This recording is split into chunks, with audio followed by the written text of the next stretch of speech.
اس کے شوہر کا سر خون میں لت پت پڑا ہوا ہے، مر چکا تھا، وہ زار و قطار ہونے لگی، تھوڑے دور اور آگے بڑھی، مسافے کلاب یہ بھی خون میں لت پت پڑے تھے، یہ بھی مر چکے تھے، ایک بیٹا جلاس باقی تھا، تھوڑی جان باقی تھی۔ ماں نے اپنے بیٹے کا سر اپنے ران پر لیا اور اس سے کہا کہ میرے بچے بتاؤ تمہارے باپ اور تمہارے بھائیوں کے ساتھ یہ معاملہ کس نے کیا ہے؟ اللہ اکبر۔ اس نے کہا، تھوڑی جان تھی، کہا کہ امی جان عاصم بن ثابت نامی نوجوان نے یہ کیا ہے، ہم کو قتل کیا ہے، ہمارے باپ کو اور ہمارے بھائیوں کو، اور مجھے بھی اس نے مارا ہے۔ نوجوان صحابی تھے، یہ کہہ کر اس کی بھی جان چلی گئی۔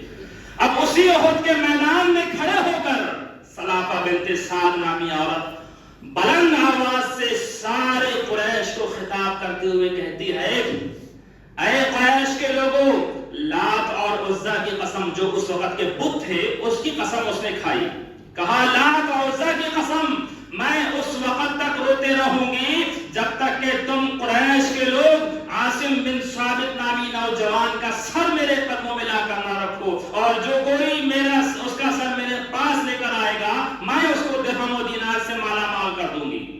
اور اس نے یہ بھی نظر مانی کہ جو اس کا سر میرے پاس لے کر آئے گا اس کے سر کی کھوپڑی کھول کر میں شراب نوش کروں گی تاکہ اس کے ذریعے سے میں اپنے شوہر اور میرے 3 جوان بیٹوں کا انتقام لے لوں تاکہ میرے دل کو تھوڑی ٹھنڈک ملے۔ اللہ اکبر۔ یہ کہہ کر اس نے اعلان کر دیا۔ پیارے نبی صلی اللہ علیہ وسلم مدینہ آ گئے، مکہ میں مشرکین چلے گئے۔ سن 4 ہجری میں عزل اور قارا کے کچھ لوگ پیارے نبی صلی اللہ علیہ وسلم کے پاس پہنچے اور کہا کہ اللہ کے رسول، ہمارے قوم کے کچھ لوگ مسلمان ہوئے ہیں، ان کی دعوت و تبلیغ کے لیے، ان کی تربیت کے لیے کچھ لوگوں کو پہنچائیے۔ تو آپ صلی اللہ علیہ وسلم نے 10 صحابہ کرام کو بھیجا۔ ان 10 صحابہ کرام میں امیر جو بنایا تھا عاصم بن ثابت نامی نوجوان کو۔ غور سے سنیے، یہ سیرت کتابوں میں لکھا ہے، سریۃ الرجی کے نام سے واقع ہے۔ 10 لوگوں کی کمیٹی بنائی، کہا کہ جاؤ۔ اب جیسے ہی یہ لوگ مکہ سے قریب پہنچے، بنو لحیان کے 100 تیر اندازوں کو معلوم ہو گیا کہ جو قریش کی طرف سے مشرک تھے کہ ایک قافلہ مدینے سے آ رہا ہے اور اس کا امیر عاصم بن ثابت ہے، اور ان لوگوں کو یہ بات پہلے معلوم تھی کہ جو کوئی عاصم بن ثابت کا سر قلم کر کے لے کر آئے گا مکے میں اس کو مالا مال کر دیا جائے گا۔ 100 تیر اندازوں نے ان 10 لوگوں کو گھیر لیا۔ اب یہ 10 لوگ حضرت عاصم بن ثابت رضی اللہ عنہ، طارق بن عبداللہ، زید بن دسنہ اور حضرت خبیب رضی اللہ عنہ جیسے جلیل القدر صحابی موجود تھے۔ ایک ٹیلے پر چڑھ گئے 10 لوگ، 100 لوگوں نے گھیر لیا، کہا کہ اپنے آپ کو ہمارے حوالے کر دو، ہم تم کو کوئی نقصان نہیں پہنچائیں گے۔ تو ان لوگوں نے آپس میں مشورہ کیا، کہا کہ ہم کو کفار و مشرکین کے عہد و پیمان پر کوئی بھروسہ نہیں۔ 3 لوگوں کو ان لوگوں نے بلا لیا، ان کو قید کر کے مکے میں لے جا کر ان کو قتل کر دیا۔ بچے 7۔ ان 7 لوگوں میں سے 6 لوگ لڑتے لڑتے شہید ہو گئے۔ اب صرف ایک صحابی حضرت عاصم بن ثابت رضی اللہ عنہ اسی ٹیلے پر کھڑے۔ اللہ اکبر۔ اللہ تعالیٰ اپنے مومن بندوں کی مدد کرتا ہے، یہ اللہ کا وعدہ ہے قرآن مجید کے اندر۔ اِنَّا لَنَنْصُرُ رُسُلُنَا وَالَّذِينَ آمَنُوا مَعَهُ فِي الْحَيَاةِ الدُّنْيَا۔ آج دنیا کے دوسری قوموں اور دوسرے لوگوں کا ہم رونا روتے ہیں، میرے بھائیوں اللہ کی قسم ایمان کے اندر وہ طاقت ہے کہ ایک کمزور سے کمزور انسان بھی بڑے سے بڑے ظالم انسان کا مقابلہ کر سکتا ہے، لیکن وہ ایمان ہمارے اندر پیدا ہونا چاہیے۔ میرے بھائیوں عاصم بن ثابت رضی اللہ عنہ نے دعا کیا، اے میرے اللہ میرے اس پاک جسم کو کسی مشرک کے ہاتھ لگنے نہیں دینا، کیونکہ ان کو معلوم تھا کہ قریش کی عورت نے نظر مانی ہے کہ جو کوئی اس کا سر لے کر آئے گا اس کی کھوپڑی کھول کر میں شراب نوش کروں گی۔ آخرکار تلوار اٹھائی اور ان لوگوں سے لڑ پڑے، یہ بھی شہید ہو گئے۔ اکیلے اس ٹیلے پر لاش پڑی ہوئی ہے۔ کہا مشرکین نے چلو سر تن سے جدا کر کے مکہ لے جائیں گے، انعام حاصل کریں گے۔ اللہ اکبر۔ اللہ کی سنت، اللہ کا قانون، اللہ تعالیٰ کا سنت یہ ہے، اللہ کی قانون یہ ہے کہ جب اللہ اپنے مومن بندوں کی مدد کرنے پہ آتا ہے تو یہ آسمان پر اڑنے والے پرندے اس کی فوج بن جاتے ہیں، یہ زمین پر رہنے والے کیڑے مکوڑے اس کی فوج بن جاتے ہیں۔ جیسے ہی مشرکین آگے بڑھے، اللہ تبارک و تعالیٰ نے آسمان، اللہ تعالیٰ نے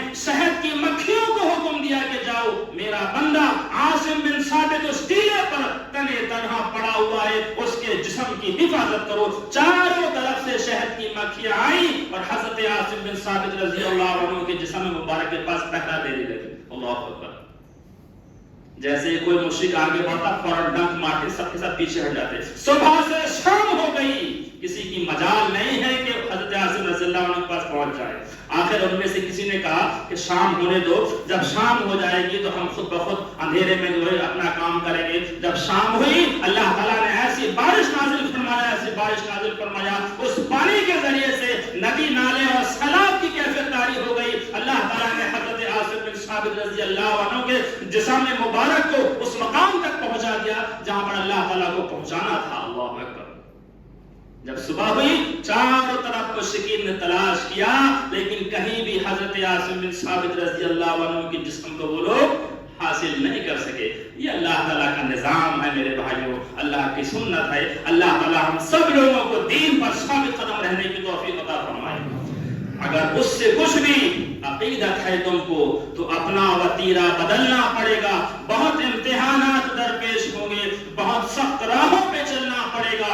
سبق دے رہا ہے یہ محمد کا اسوہ کہ آسان نہیں ہے مسلمان ہونا. اللہ تعالیٰ ہم سب لوگوں کو دین کی صحیح سمجھ عطا فرما. اے اللہ تعالیٰ جب تک ہمیں اس دنیا میں زندہ رکھ, دین پر ہمیں زندہ رکھ. جب ہمارا خاتمہ ہو تو دین پر ہمارا خاتمہ ہو. اقول قولی ھذا استغفر اللہ لی ولکم ولسائر المسلمین.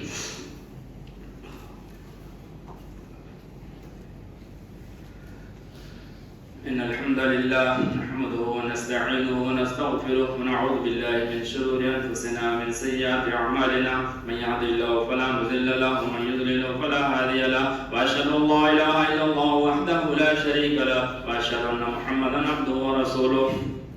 محترم حضرات, الحمدللہ مدھیہ پردیش سیونی یہ ناگپور سے 150 کلومیٹر کے فاصلے پر ایک شہر ہے اور الحمدللہ اس شہر میں ایک ادارہ ہے مدرسہ فیض العلوم جو 1964 سے دعوت و تبلیغ کا کام انجام دے رہا ہے. اللہ کے بندے اللہ کے دین کو پڑھتے ہیں, سمجھتے ہیں اور اللہ کے بندوں تک دین کا پیغام پہنچاتے ہیں. یہ دین کے قلعے ہیں, ان کی حفاظت کرنا, ان کو مضبوط کرنا ہماری اور آپ کی اخلاقی اور دینی ذمہ داری ہے. یہ دین کے قلعے محفوظ ہیں تو ہم اور آپ سکون اور اطمینان سے اللہ کے گھروں میں بیٹھ کر عبادت کرتے ہیں. تمام ہی حضرات سے درخواست ہے کہ الحمدللہ شعبہ حفظ سے لے کر عالمیت اور فضیلت تک مکمل تعلیم ہوتی ہے اور الحمدللہ اس ادارے میں مولانا صفی الرحمن مبارک پوری رحمۃ اللہ علیہ جنہوں نے الرحیق المختوم سیرت کی کتاب لکھا ہے جو پوری دنیا میں فرسٹ آئی ہے, اس کتاب کے اندر اس ادارے کا انہوں نے ذکر کیا. اس ادارے میں تقریباً 5 سال تک انہوں نے خدمت بھی انجام دیا ہے چونکہ پورے اسٹیٹ میں دوسرا کوئی ادارہ نہیں ہے. الحمدللہ ہماری اور آپ کی اخلاقی اور دینی ذمہ داری ہے. اللہ تعالیٰ نے جو کچھ ہمیں دیا ہے اللہ کے دین کی سربلندی کے لیے تمام حضرات سے درخواست ہے کہ آپ اس میں زیادہ زیادہ تعاون کرتے ہوئے جائیں. اللہ تعالیٰ ہمارے اس خرچ کرنے کو قبول فرما کر ہمارے لیے ہمارے والدین کے لیے نجات کا ذریعہ بنا. ان اللہ و ملائکتہ یصلون علی النبی یا ایھا الذین آمنوا صلوا علیہ وسلموا تسلیما. اللهم صل علی محمد وعلی آل محمد کما صلیت علی ابراہیم وعلی آل ابراہیم انک حمید مجید. اللهم بارك على محمد وعلى ال محمد كما باركت على ابراهيم وعلى ال ابراهيم انك حميد مجيد. ان الله يأمر بالعدل والاحسان وايتاء ذي القربى وينهى عن الفحشاء والمنكر والبغي يعظكم لعلكم تذكرون. اذكروا الله يذكركم وادعوه يستجب لكم ولذكر الله تعالى اعلى وجل وتم.